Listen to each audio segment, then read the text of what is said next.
салом бинандагони хабартиҷиб. 1000 метри мукааб гази содироти Ӯзбекистон дусомонӣ аст, ки барои корхонаву бахши хонагӣ ин минтақа муносиб аст.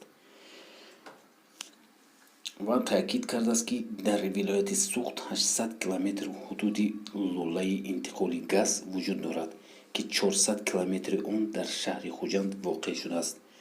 Ба гуфтаи Суфиев, кори бозсозии ин худуд рӯзҳои наздик ба поён мерасад, ки дар нахуст марокизи санъатӣ ва сипас бахши хонагӣ метавонад аз 10 сол дубора аз гази содироти Ӯзбекистон истифода кунад.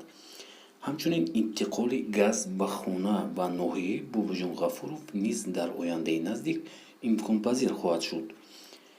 Бино ба ҳол, мақомоти ширкати Тоҷик Ганз Транс гуфтаанд, ки ба далели вақфои 10-сола ва варсудагии ҳудуди интиқоли газ дар пойтахт имкони интиқоли газ ба хонаҳои сокинони шаҳри Душанбе вуҷуд надоранд, чунки ин метавонад Хуҷанд ва областҳои Хуҷанд метавонанд ин газро ба ҳузур как вақти пештара иҷозат бидиҳанд.